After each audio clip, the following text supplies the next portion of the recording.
Bird, that be cold.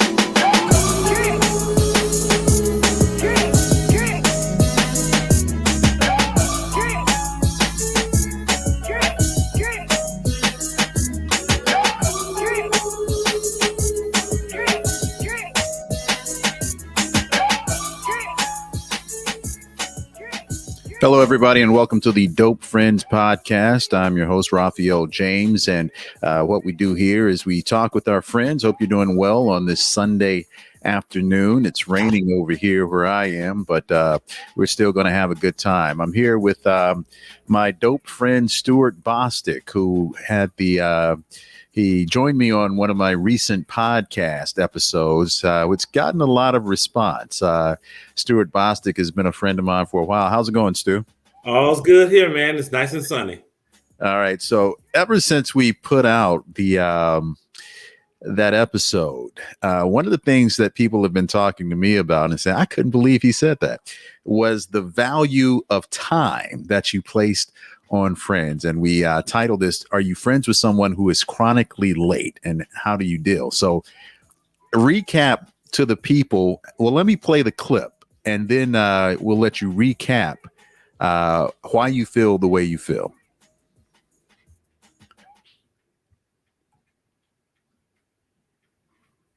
In just a second.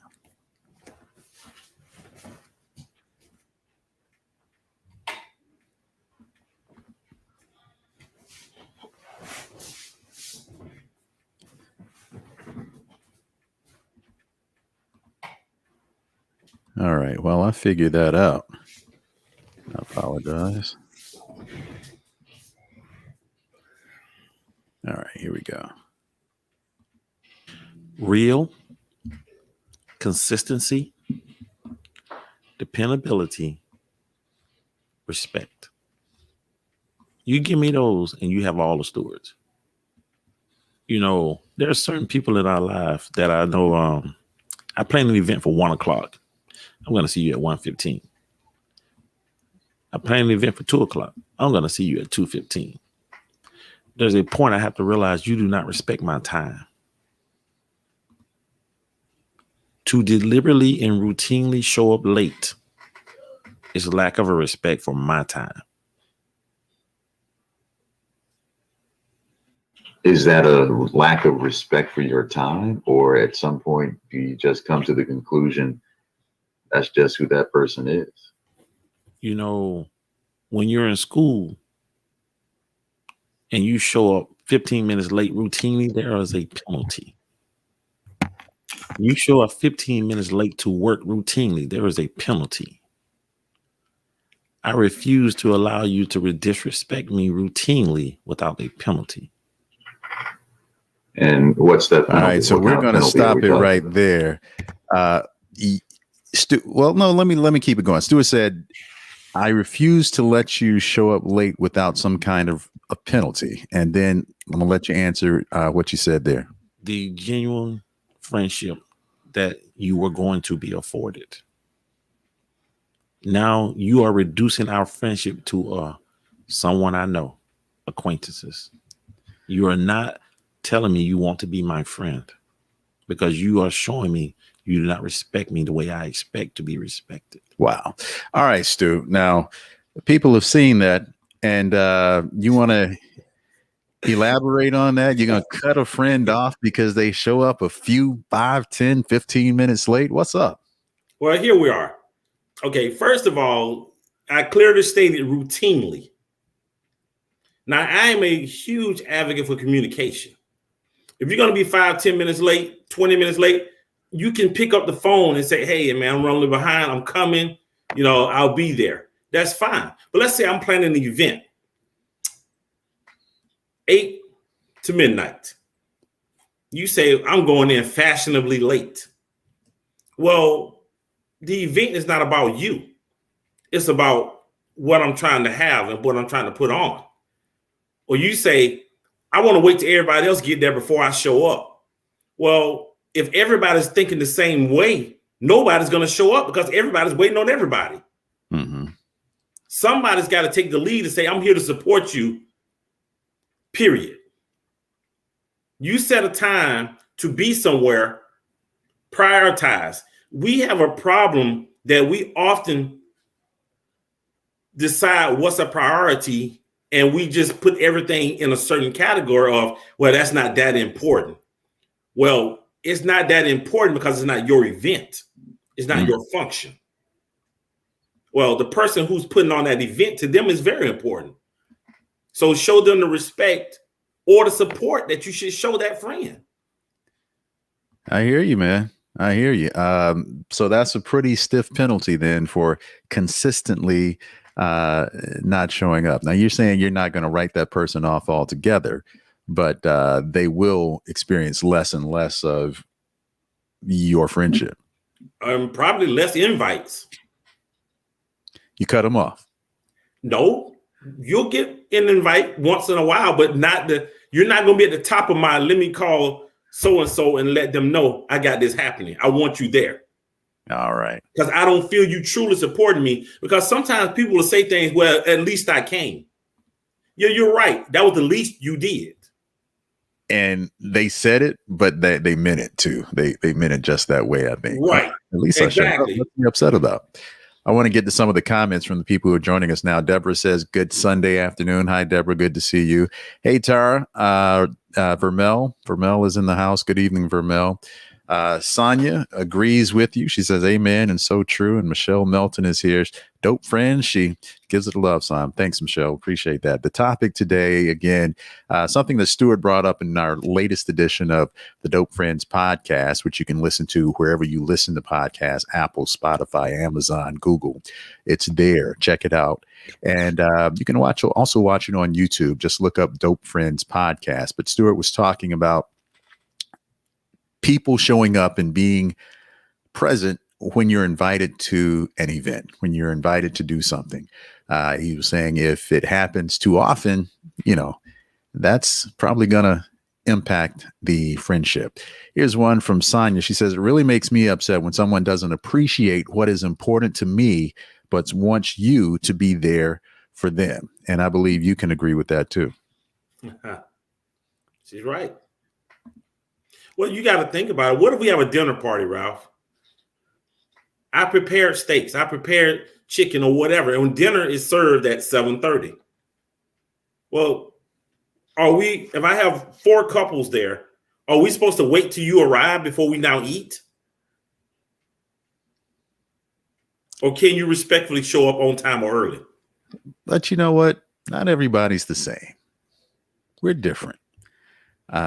Some people don't run as fast as others. Some people don't show up to events on time. That's just the way they are. Can they get a pass because that's just the way they are?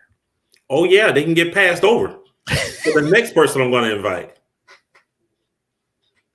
All right, you're really serious about this. Well, I just think there is a routine that I'm speaking on. I'm not talking once in a while, Ralph. If you know how you function, you either get up a little earlier, you get dressed a little earlier, you leave the house a little earlier. But that's not what they do for everything else. You want them to be outside of who they normally are to please you. No. Actually, I don't. I want them to be exactly who they are, and I will treat them according to who they are. Okay. They're telling me that I don't care what time your event is. I'll be there when I'm there. And I'm telling you, okay. Yeah, so Vermel, when you call and say, when is dinner? I'm like, oh, we already had that. That's over. and that's one way to teach people a lesson too. You do that a few times, you'll either know I need to be there or I just don't need to worry about coming. Vermel says, I can't deal with people or person being late, especially at work, and then walk in like nothing happened. And then I imagine that's true. Somebody would walk into your event late and say, well, why are you mad? I'm here. They gave me their minimum. There's one thing that people don't understand about a job. You got paid for a 9 to 5, 8 to 7:30, whatever you get paid, your hours are, right? When your boss says your hours are from 8 to 5, that does not mean you walk in the door at 8 o'clock. That means you're at your station prepared to start working at 8 o'clock. And so often people don't recognize, well, I'm in the parking lot. It's 8 o'clock. No, but buddy, you aren't ready to work. But there are some people who, like you said, the fashionably late thing, that's not even a thing. It's just when they're going to be there. It's programmed into their mind. Oh, it starts at 2. Well, they're not going to start at 2. I'll get there at 2:15, 2:30. That's just the way they operate. And I think it's a lot of people out there who operate like that. And I feel you. And I Raphael, I feel that. There are some people I know in my life that are going to be late. I also know with those people, I'm probably not going to give them the right time. I'm going to curve them because I knew you were going to be late. So when you show up and the food isn't ready, oh yeah, no, man, we wasn't really going to do that for another 30 minutes. I just want to get you here. Wow. So you have to tell them basically it's going to start an hour earlier than it is. If I want to play their game, I'm going to play their game. Yeah. All right.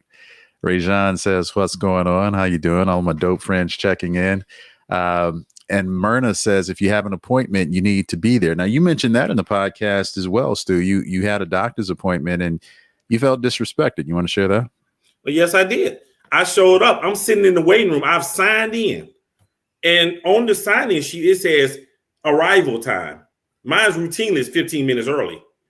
Then it says appointment time. Okay, I fill both of those out. They get to me 30 minutes after my appointment time. I don't make much fuss about the 15 minutes prior to because I realize there's some paperwork I need to fill out and everything. So I make sure that that's done. But the 30 minutes that I'm sitting in the waiting room and no one addresses me and says, Mr. Bostic, we're running behind.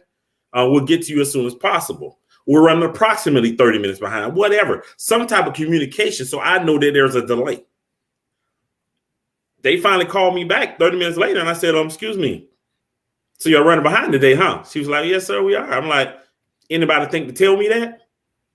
No, I'm sorry. Well, I feel disrespected by you allowing me to sit there wondering when am I going to get called. My time is just as valuable as that physician back there. Right. Not only that, I'm paying him to see me while my time is being wasted in this lobby.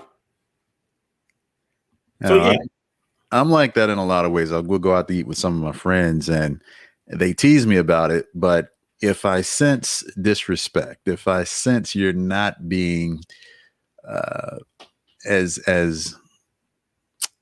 what's the word I'm looking for? If you're not respecting my time, if you're not respecting my business, I'm not going to spend my money with you. And I have walked out of places and told them, hey, no, feel free to eat your food, but I'm not going to eat here. I'll be in the car. And, so they give me a hard time about that. But, respect is something I feel people should, especially if you have a business and especially if I'm spending money with you. And again, you talk about friendship, friendships are built on respect. But what erases a lot of that frustration though, Ralph? Communication. Just communication. Hey, Stu, I'm on my way, man. About 15 minutes behind, but we're on our way. Now, you and I both know we have friends that'll tell you they're on their way and they haven't even gotten dressed yet. Oh, the best one is, yeah, I'm right around the corner.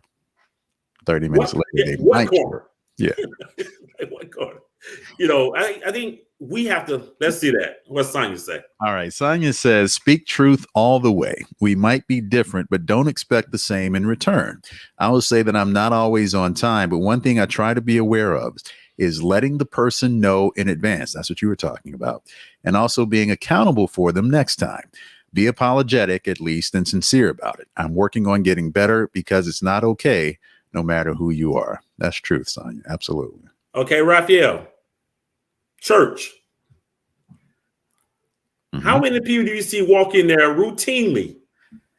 Every Sunday, they're not coming in until sermon time. Well, in certain churches, You understand where I'm at, though. Yeah.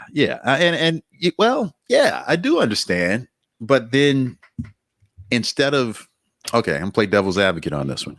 Instead of saying that person is walking in late, maybe they're walking in for what they really want. They just don't want all of the other stuff. So they come in on time for what they really want to get. I can live with that. But if you come into my house, we're back on dinner time, okay? Mm-hmm. We're gonna focus on That's dinner. another good one. I'm serving dinner at 6:30. I've invited 5 couples. We're gonna throw down. I'm slaved. I got everything in place. Again, dinner time is 6:30. You show up at 6:45. You eat. You leave. You said more than me than you ever needed to say that night. So you take it personally. I take it very personal. I think I would challenge people to tell me often they're made uncomfortable by sometimes the disrespect that they feel, but they don't speak up because they don't want to deal with the confrontation. And so they say things like, that's just Ralph being Ralph. Right. Or, he's always late. Well, that makes you feel some kind of way, but people don't speak up because they don't want the confrontation. Now, interesting you said that. And Sonia says she totally agree. You have to respect people's time.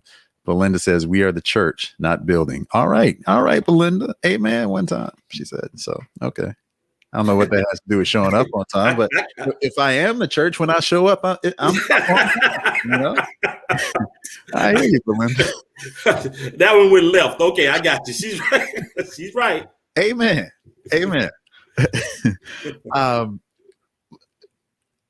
Yes. And Sean Felder, who's a dope friend of mine, she mentioned, sometimes by not treating people to treat us the way we want to be treated, we enable them. So if somebody shows up late 4 times and you never said anything on the first time, then she feels like you giving them license to be late. You know that's how I am. When Sean said that, I responded to Sean, and I love her. I love her comment. I thought she was on point. But this is what I'll say: the event justifies the count, and what I mean by that is that if I invite you over, Ralph, to watch the football game, okay, the game's gonna start at 1:00. It doesn't. I don't care what time you show up. The game's starting. Mm-hmm. So you showed up late, and so what? You came. But if we were playing in that game, my reaction to you showing up late is a little different. So the count of 1, 2, 3, 4 is different based on the event, the level of the event. Mm-hmm. So I can't concretely say, no, I didn't say anything the first time. Well, the football game was starting anyway. I'm sitting here watching the game. You showed up. You didn't. I invited you to watch it with me. Versus I am having an important event and you showed up. I'm probably that person that's going to make some slick comment to you. Mm-hmm. It'll go over and you'll know exactly what I meant when I said it. So when they show up late, it's not, don't expect a warm embrace. It's like, hey, sit down. You're ruining the game. If you're here, sit down. Some slick. Yeah. Now, I will say that when it comes to movies, I hate being on time for movies because I don't like all the preliminaries. I don't like the coming soon. So that's the time I go and I get my popcorn. I don't have the attention span to sit and wait through all of those trailers. But again, somebody else mentioned about church. Rajan says he notoriously plans on getting in the church at the end of praise and worship because it's way too long in his humble opinion. It is what it is. But if you have a program and you know what in that program you like, you care for, and what you don't care for, it's kind of like on demand. You know what I mean? So if I really want to go over Stu's house to get these steaks, and I know Stu's not going to be eating until 5, but the invite says it starts at 2. Maybe I show up at 3:30. You know what? What time did I tell you? 2. Okay. By 3:30, your steak may have been split and you gonna might be put away. You gonna get rid of my steak that easy, man? That quickly? No, I'm just saying. You show no value to that steak. Okay. All right. I have no problem with people picking and choosing what they want to participate in. I have no problem with that. But to everything you do, understand as you grow as an adult, you see consequences and repercussions. And so that is one of your consequences and repercussions. It wasn't meant to sound cruel or anything, but you value your time. So it sounds like you want other people to value your time. This is what I tell people about a lot of events or a lot of things in life. Constant interview until you get the job. And what I mean by that is that, okay, you're married. You're married now a lot of years, 26 years now. When you first met Serena and you agreed to go out on a date, went great, right? Right. But you were actually interviewing for your second date. Okay. If that one doesn't go well, you don't get a second date. Right.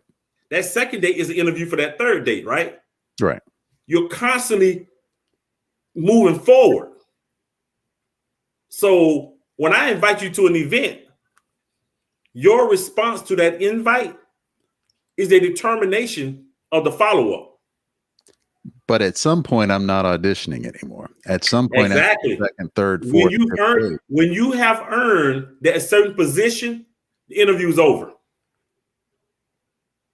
The interview's over. Right. So then I can be late a little bit. Because you actually have responded by being punctual on a routine basis. All right. Well, fair enough. We can go back to some of these comments. Justin says, he does one of your numbers. I lie. I tell them an hour earlier and then boom, they're on time without even knowing it. Welcome to the I love that, Justin. Thanks a lot. And as far as the church thing, Rajan says, I love hearing the word. And I agree. He says, I don't love theatrics. I try to get the word without the theatrics. A lot of people really do enjoy, though, the preliminaries. So different strokes for different folks. And I think as we begin to go back into the sanctuary, our church held its first in-person services this morning for about a year or so. And going forward, I think maybe not only in churches, but in different things in the news industry, we may have to reevaluate how we present things, because if people truly are coming in for one thing and we call ourselves making them endure something else, they may find a way to circumvent the whole process. So sometimes you want to give people what they want, right? Well, Ralph, you mentioned going to the movies. You don't like the previews of upcoming shows, right? Prime example. I circumvent. That's okay. Right. When do you go get your butt in the seat? Let's say the movie starts at 2. I figure about 10 to 15 minutes for previews and things of that nature. If it's not sold out, I probably won't go into the theater until about 2:13, 2:14. So has the movie actually started? No, I don't want to go in after it starts, but just I can live with you. I can live with you. But see, when that movie starts and I see your head going across the screen, right, I have a problem with that. Right. Because that's rude to everybody else who's in there. That's, right. And now, I don't know you. I'm sitting in my seat. I am not going to be confrontational about something that we can't go back in time and change. Mm-hmm. But it's simply disrespectful. Right. Here's one from Sonia again. She says, sometimes you have missed opportunities from not being there on time. Church, for example, might be a missed blessing that was just for you that you've been praying for. Maybe it was waiting just for you. Just saying. That's a good point. That's a fair point. Rajan, a dinner invite, on the other hand, is particular to me. I have to be there for it to begin. 15 minutes of previews, easy as far as the movies go. Okay, I hear you. It's not my cup of tea, though. So I'd gladly go and get everybody's refreshments rather than sit there and listen to movies that I'm not going to see or I hadn't planned on seeing. And, so that's me. But yeah, you hit a nerve with some people when you talked about your desire for punctuality.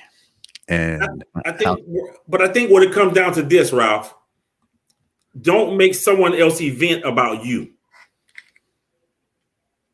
Simple. Do not make someone else's event.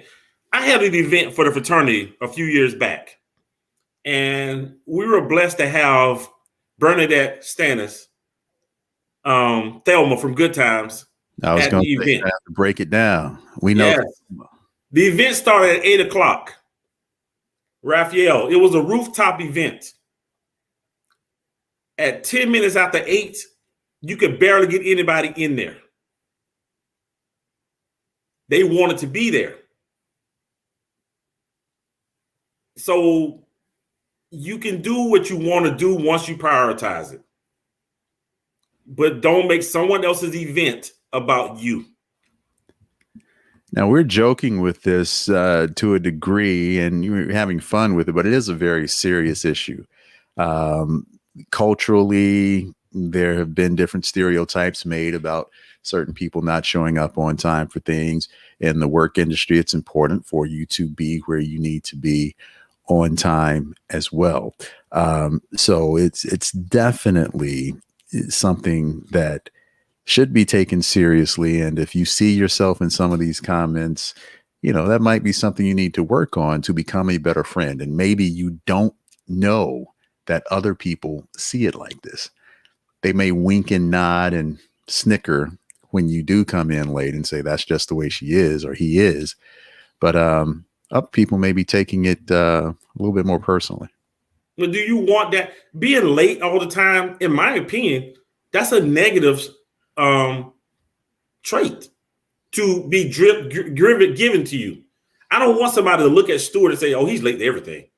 Right. To me, that's a negative.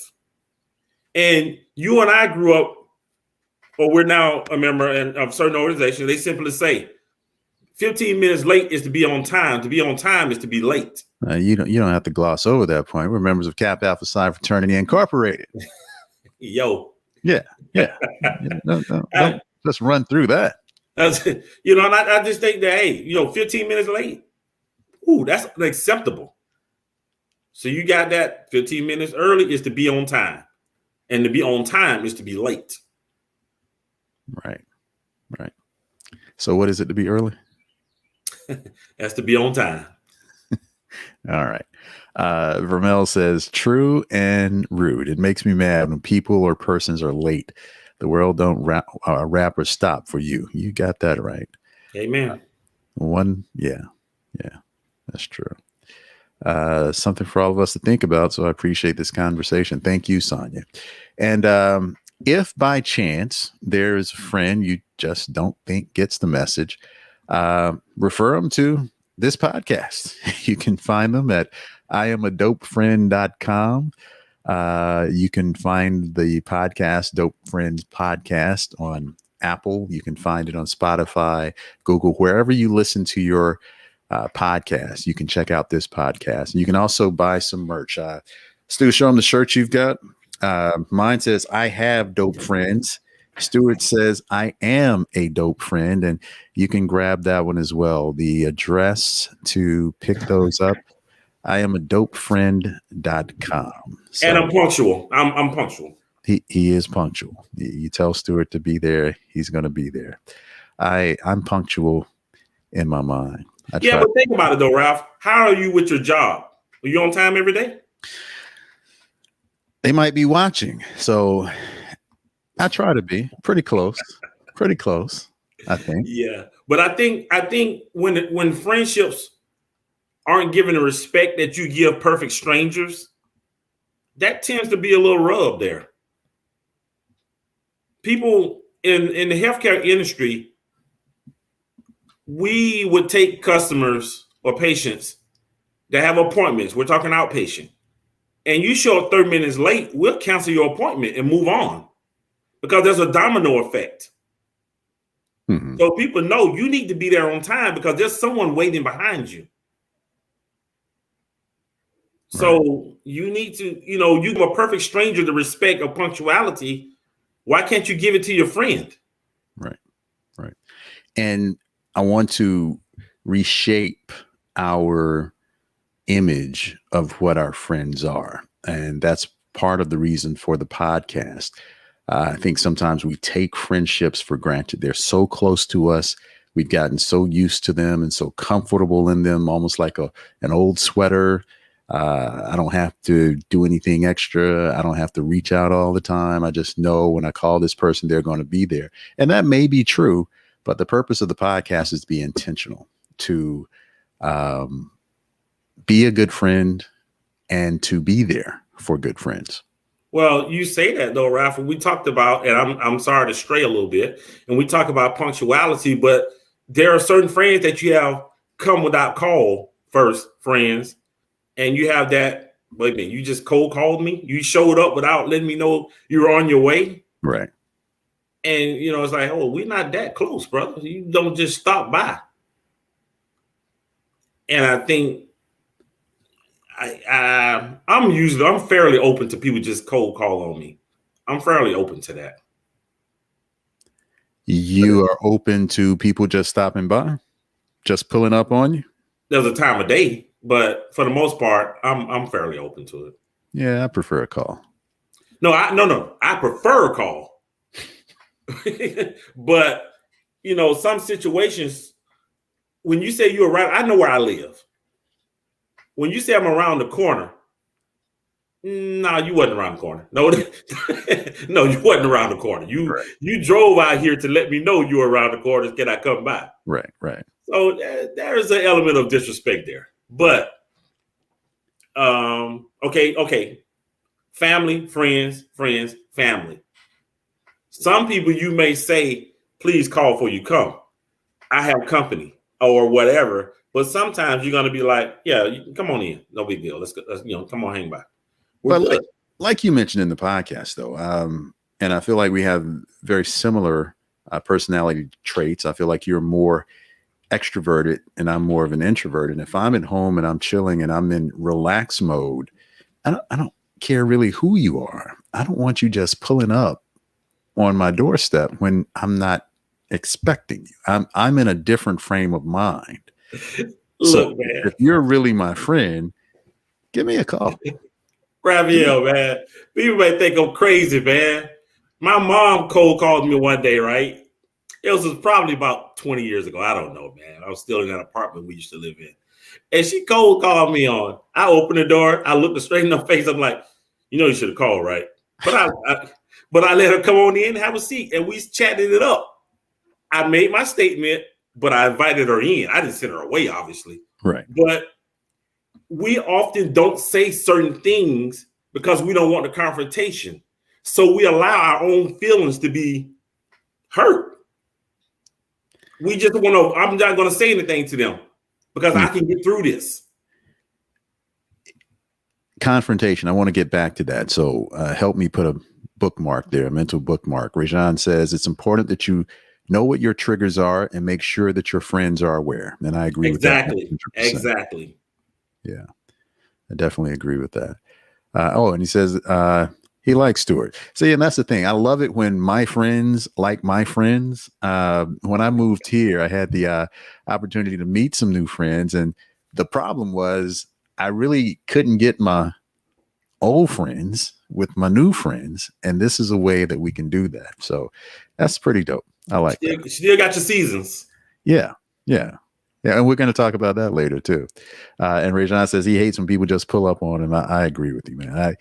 It really doesn't matter who you are. And I feel like most people know, especially if you're coming from out of town, you knew, you can give me a heads up, Raphael. Because if you show up and I'm not here, then I'm gonna feel the kind of way because I could have been available for you had you given me some heads up. Brother, you're right. I mean, you're right. I have cousins that will come from hours away. Hey, man, I'm in town. Are you available? No. I'll recline my chair and turn the TV on. Look. Somewhere between where you started from and I-20, you could have picked up the phone. Yeah. I'm sorry. That's just how I feel. Hey, Myrna says, my friends and I always plan and keep that communication just in case something happens and we can't make it. Regina, I live where I live for a reason. Close enough to get to the fam if I want to, far enough where they'll call before making the trip. I feel you. Wow. I feel you on that. He says, I've had family members pull up and I had to turn them around. Wow. So he actually did turn them around. If I didn't expect you to come, it means I didn't plan for your company. And this is true. I totally get it. Jeanette says, no pop-up visits in this pandemic, regardless to whom you might be. Now, I hear that. Okay, that's a different situation. I agree with where she's at on that one. I wholeheartedly agree with her. My comments are exclusionary to the pandemic, but I agree with her. Now, let's go back to what we were saying about confrontation. That is true. And I have seen that and witnessed relationships deteriorate over the smallest things. Let's just use the example that we have here of showing up late or not respecting one's time, or maybe not even just showing up late, but staying too long once you get there. That's a cue that sometimes people don't pick up on because you're friends and because, you know, they should maybe feel like they have that right to stay as long as they want. But the confrontation part, I've seen people not address the situation with a good friend or a family member and instead allow it to seethe, allow it to rumble. Okay. And that causes friction down the road. Okay, here's the thing, Ralph. Are you friend enough to be told when you've made someone uncomfortable? Can you handle that kickback? You know, it depends on who the friend is, you know, that's because my point. That's the evaluation of your friendship. There are some situations where, yes, we have a great time. We're good friends and we always have a good time when we're together. But is it worth it? I have to make that evaluation. Is this worth saying something about? Hey, you know, you didn't wipe your feet when you walked in the door. Can you go back and hit the mat? Do I want to do that, or do I want to not make that a big deal? You know, you've always been taught choose your battles, right? Right. But if it's a friend, it shouldn't be a battle.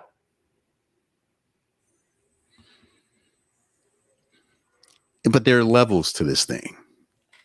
There are dope friends, and there are friends. People you know. Okay, Raphael.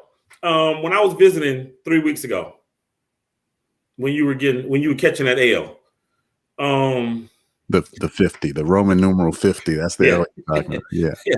When we went over your sisters, and my son and I returned back to your place. Mm-hmm.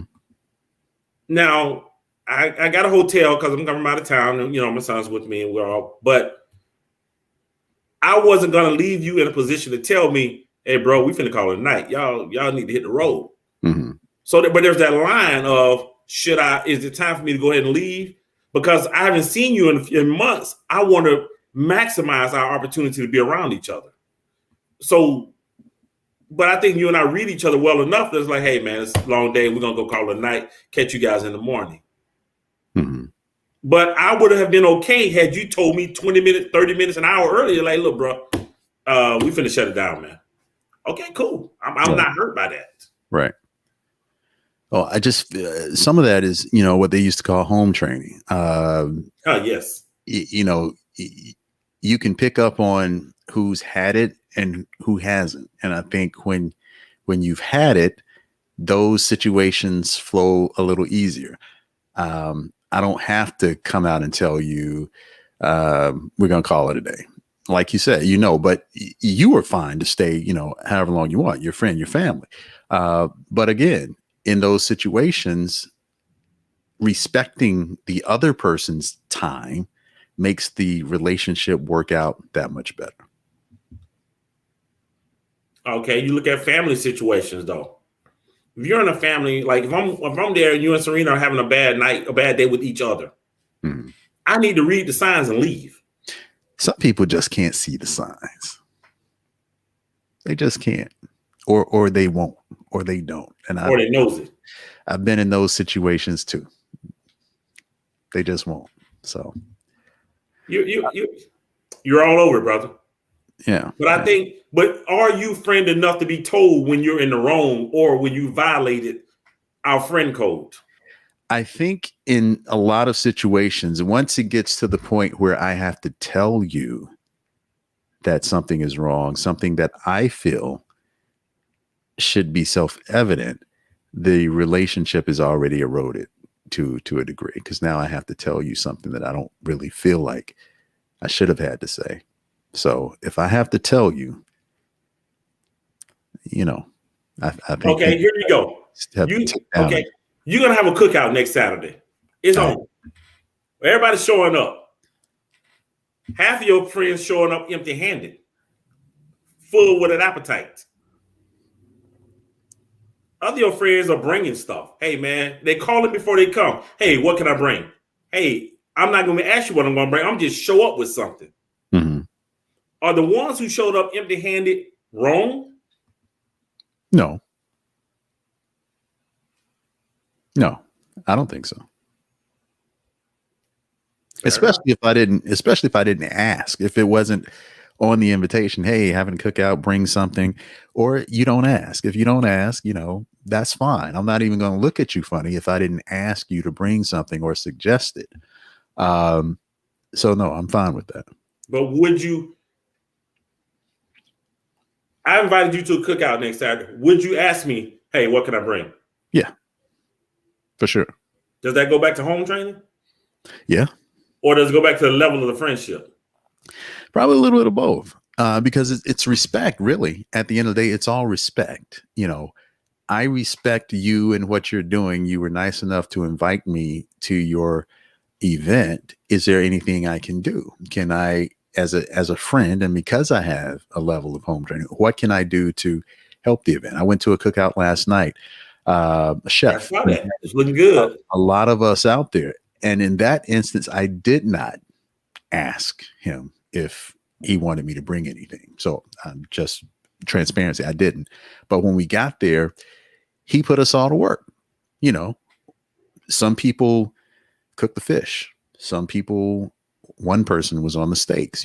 Somebody he knew and trusted. He didn't want to mess up the steaks. Yeah, that's not a team effort, but okay. Fries. He had some fries out there. I think I did some chicken fingers or whatever. But it wasn't anything hard, but it was the effort.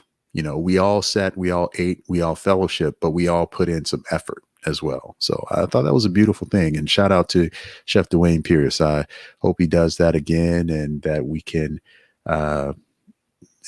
replicate what he had last night. It was really good. Right. But I think from when you started this podcast with, do we have friends that are chronically late? Yes. Well, but Ralph, some of your friends, when you invite them, you already know what you're going to get. I shouldn't have to manipulate my event so that everybody's included. Vermel says there's some friends you can't help. You agree with that? Or yes. In the question, should they remain friends? If you can't, if they're just going to do what they want to do, should we maintain a relationship or should we just kind of separate? Utility friends, specialty friends. All right. For those who didn't see the podcast, you might have to break that down. Utility and specialty. There's still some friends I'll use for certain occasions. And there's some friends I can use for every occasion. If I know you're punctually late, you pretty much just got removed from the dinner guest portion of your specialty. Mm-hmm. That's just the way I feel about it. You've shown me you cannot serve in that capacity to me. Okay. Back to Rejan, this is a communication thing. Absolutely. Some people assume that if you don't ask, you don't want them to bring anything. As far as cookouts and inviting people over. So I can see that. I agree, but it's sometimes I'm just be honest with you. a lot of times I'm probably going to tell you no, but it's nice to know you at least were thoughtful. Right. But that's revealing to you about you, that you were thoughtful enough to say, hey, when you walk through the door, hey, what can I do? I didn't bring anything. What can I do? Right. Show me you have some thoughtfulness. Well, at the end of the day, it is respect. Rajan says good home training should also have normalized communications. I agree with that. Respect and communication. I think it's all part of it. For Mel, a friend could ask if the party didn't ask you. You shouldn't send something anyway or bring something anyway. And you know what? Let's discuss that point. That is true. If somebody invited you to a cookout, if I show up to your cookout with my own grilled steaks, you're gonna feel a way about that.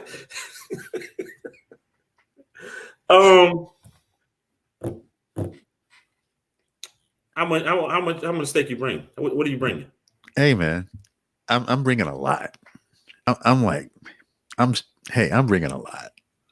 Hey man, you contributing to the party. Nah, that's not the way you're gonna see that.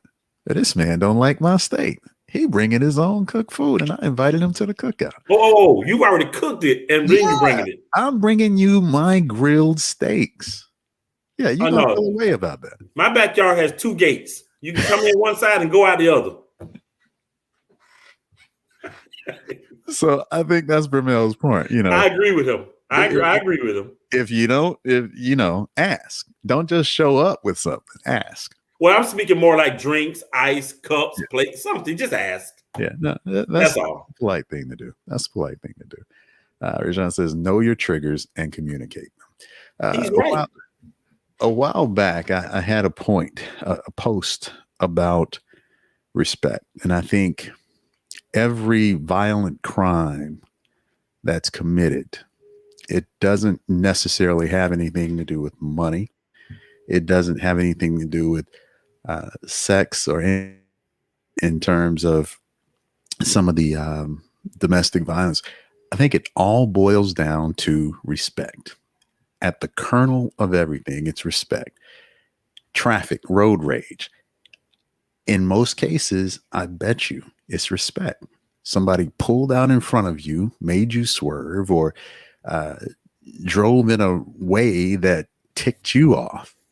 And it's because they disrespected you that you get those feelings. I think most problems that we face deal with some perceived level of disrespect. I agree. I think, I brought up on a prior podcast about the 5 languages of love, right? Mm-hmm. And Rajan has brought up your trigger points before, right? Right. You have to be honest with who you are and what makes you move.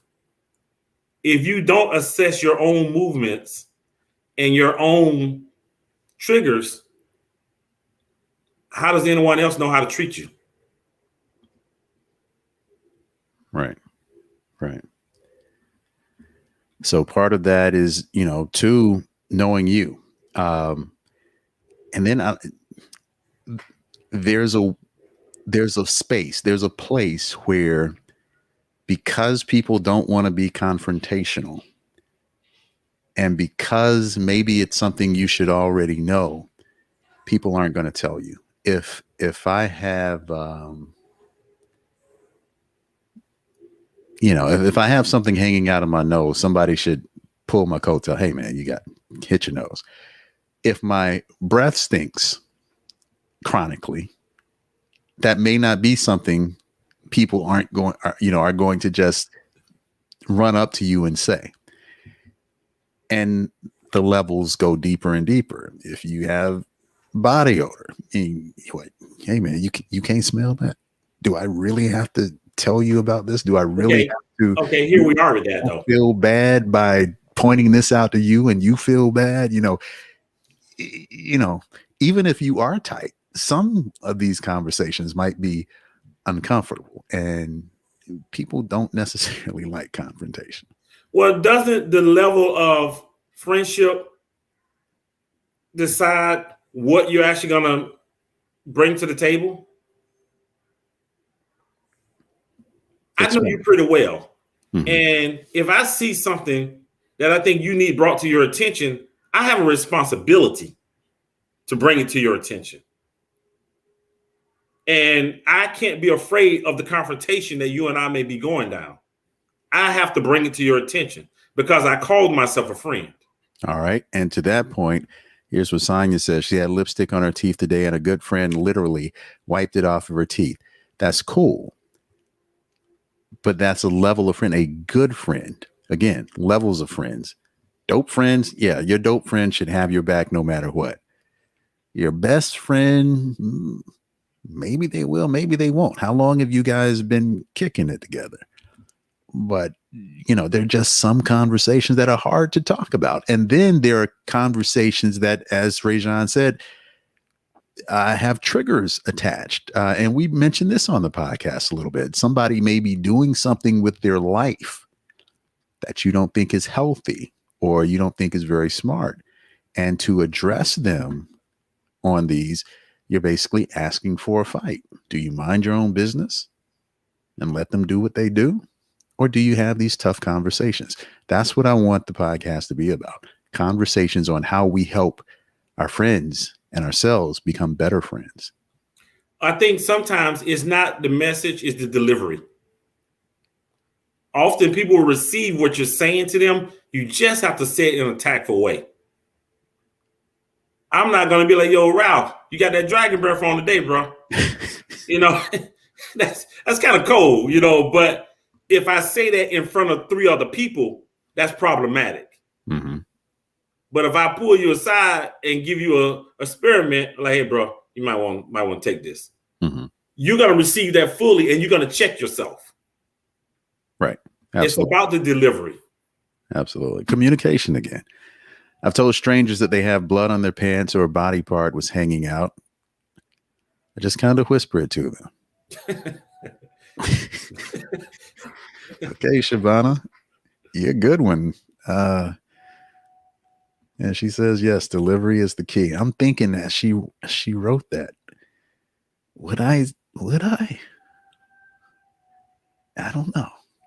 I don't know if I would be the one to approach a stranger about something like that. I think we all know who we can and can't approach. Even a perfect stranger, you're like, okay, let me go tell this brother. Like, yo, you yeah. Rajan, we live in a time that people don't see that as friendship, but instead they're hating on them. This is true. He's right. Yeah. But also, though, you have to look at this too.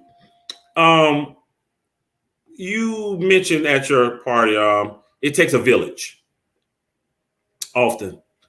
And with that, even with your children, are you willing to listen to someone tell you something they see your child doing with negative results impacting? Hey, that's touchy. You start talking about people's children and their parenting styles, and you might really be up for a fight. You know, but it does depend on who it's coming from and how they deliver it. I'll do it on occasion, especially if it's a child acting out.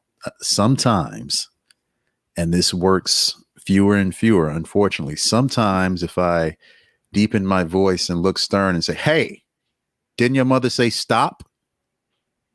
They'll stop because I said it, because, maybe they are intimidated by the voice or the look or all of the above.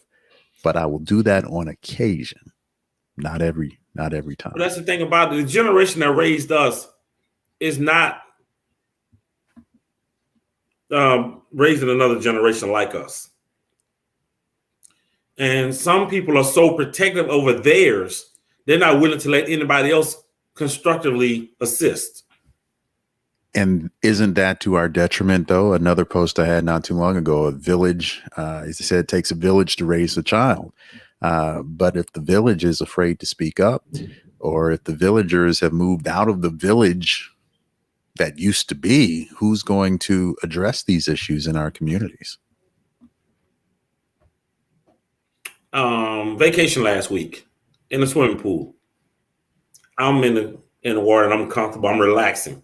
Big pool. I mean, it's a resort. Big pool. Kid jumps in the pool right next to me.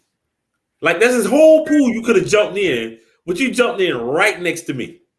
Splash. Okay, fine. This water get wet.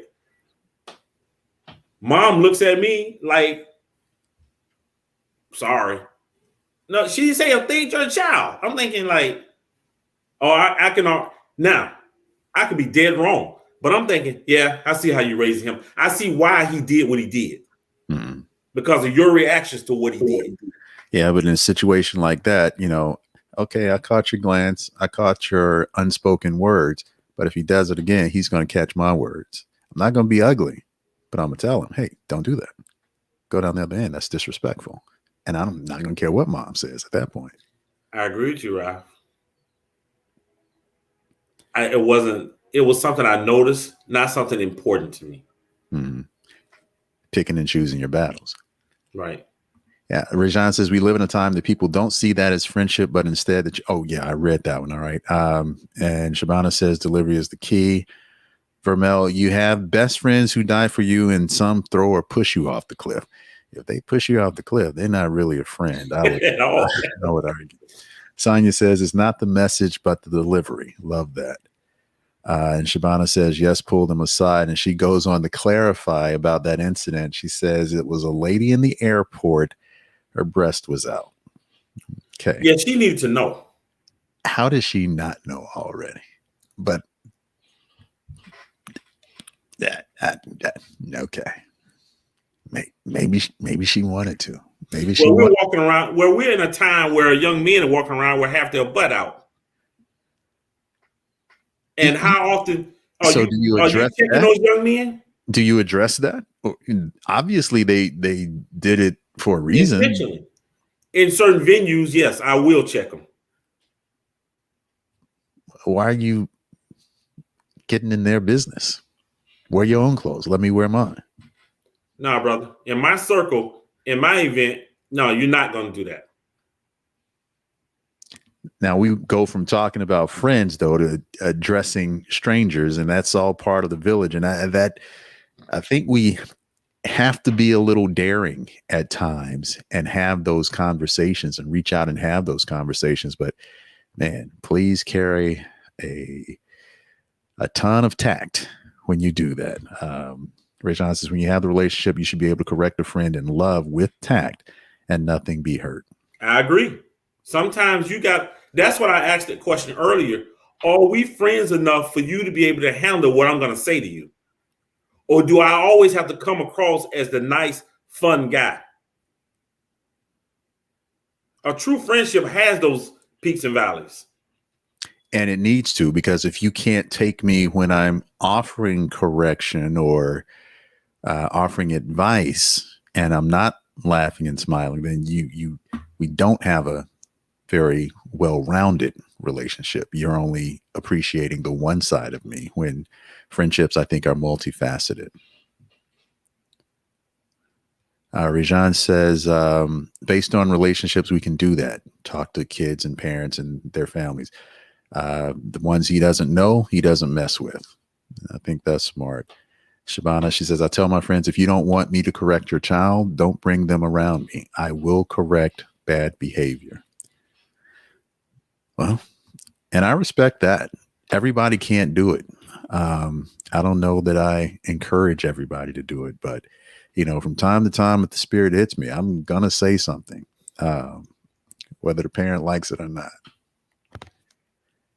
And Rajan, for those of you who don't know, he's the executive director of the Low Country Youth Services, which is runs the Distinguished Gentlemen's Club, a mentoring program that I am a part of as a mentor, and my son Grant is a part of as well. So he says, with our DGC boys, we can correct based on our relationship with the boys and their families. And that's good. I probably need to have you on at some point. I really would love to get the two of you together. I think you have a lot in common, and we can have some really interesting conversations. Rajan's a good guy. I think you like him a lot. I'll be back within a month. Okay, good. We'll make that happen. We'll make that happen. And I'm trying to wrap this up here. I hope everybody's enjoying the conversation. No right or wrong, no hard and fast rules, just a few dope friends hanging out on a Sunday afternoon. Shimano says, right, tell the child why they were wrong. Agreed. Hey, always teaching. Yeah. And everything can be done in love, even uncomfortable situations. If you do it with respect and love in mind, it may be painful in the moment, but everybody will appreciate it afterwards. Sonia says, we used to be told by our neighbors, teacher, and anybody else who could help direct us, tell us to shape up. No offense at all, but now it is almost criminal. The old school way still works. She's right. Yeah. But we were talking about punctuality and being late. Again, it's something you're taught. I teach my son now. Hey, son, I'll play game with him. I want to go eat at 1:00. So I say it's 15 minutes away. What time should we leave here? Don't tell me 12:45. So we already going through those cycles. Right. You don't put your shoes on at 12:45 to leave the house. I told you what time I wanted to be sitting down ordering. I have them already processing that. You know when you want to be somewhere, plan accordingly. Okay. Remember we were talking about jumping in other people's business. Sonia says, it's not your business if I have to witness it too. Friends or not, help one another. A friend sticks closer than a brother, which means we are family. Saying something is a sign of love. Silence is a sign of being okay with what is not okay. Talia says, great conversation. Good to see you, Talia. Got to get you on the Dope Friends podcast too, my friend. Talia has worked with me at the station for a very long time, and she's on another venture now. She's very talented in media production as well as real estate. So a lot of commonalities. Love to get you on, Talia. So I'll be reaching out to you and Eric Elliott as well. Really like to do that. Ralph, I'm your kid's godfather, right? Correct. Never going to tell them wrong. Right. I can pull Grant aside and have a word with Grant. And you've done so, and I appreciate that. I can pull both the girls aside and have a word with them. Mm-hmm. Because I know you trust the advice that I'm giving them. I'm not going to steer them wrong. Right. I am simply going to present to them a different point of view. Because what they hear from you and Serena all the time may not stick as well as just a simple stranger saying it. Or not a stranger, but a different adult. Someone they don't see all the time. Right. And that's where it comes from. Sometimes you just got to open that door. I trust you guys. You're right. You're Miles' godfather. Mm-hmm. I trust you to spend time with Miles and guide him properly. I'm not worried about what he's going to come back and tell me, well, Uncle Ralph said, what? Like, no. So I don't have to worry about that. Right. Right. But it's all part of the village. You know, if you can surround your kids with members of your village, members of your tribe, then that's going to be the experience more and more. When we can all get back to the values and mores and shared values from our village, I think society as a whole will be the benefactor of that as well. Okay, I'm going to ask you this before we wrap up. I want to ask you this unequivocally. Okay. How much value do you put on punctuality? I think it's important. So on a scale of 1 to 10, 10 being the most important, I'll say a good 9.5. That's why we're boys. What would your answer be? It's on the other side of 9. I tell you that it's pretty high but again, I think a lot of people who responded ignored the routine part of it. I said routinely. I'm not talking about you occasionally showing up late. I'm okay with that. I'm okay with it if you just call ahead. I can live with that. Mm-hmm. And I'm also talking about certain events. I'm not talking about, hey, man, I'm having a cookout. Come on by. That's different. Right. I'm talking about I have a planned dinner event or I have a certain engagement that I've invited you to. Right. There's a certain expectation there. Right. I agree. I agree. Shibana says, plan accordingly, show respect for someone's time. And for those of you who do show up routinely late, this is your warning. You've been put on notice that other people notice it and they don't like it and they feel like it's disrespectful. It's not cute. It's not as cute as you think it is. So if you're one of those who are always late, you've been served. Especially when you're always on time to work. Elizabeth, if I see something that is wrong and I don't speak up or try and correct it, I'm just as guilty as the one doing something wrong. That's food for thought. Sonia says, we are tasked with helping our young along the way on this journey.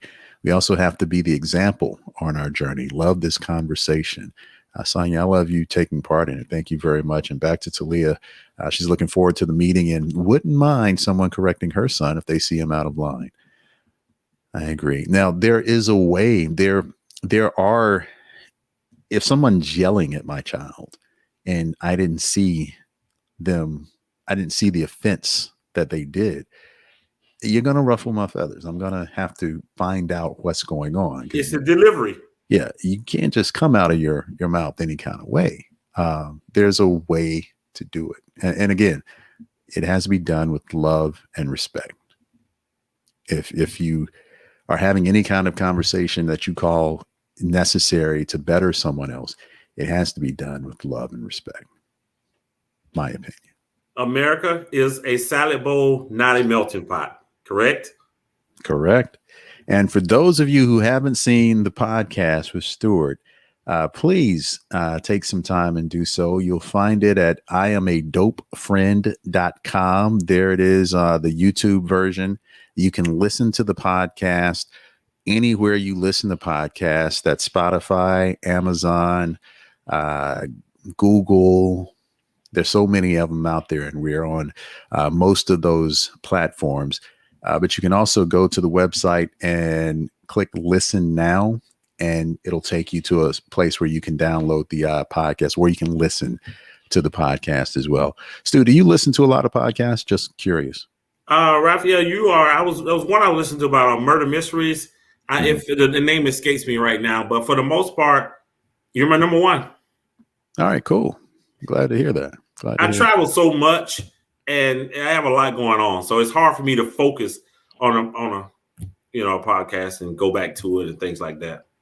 Well, my friend, I think you are a dope friend. I appreciate your support, and I hope that we can continue to further our friendship. And you hope you can meet some of my other dope friends when you come down and continue the community, continue the tribe and the village. I think this is a dope friends village that we have.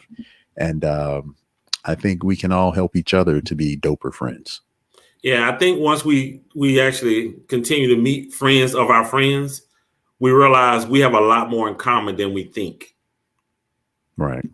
I agree. So, hey, guys, thank you so much for taking the time to join us for this conversation. Hope you to continue to listen to the podcast and check out these dope t-shirts. iamadopefriend.com. You can check it out and get you one. Hit that dope merch tab and it will take you right there. Until the next time, have a safe Sunday and keep being dope.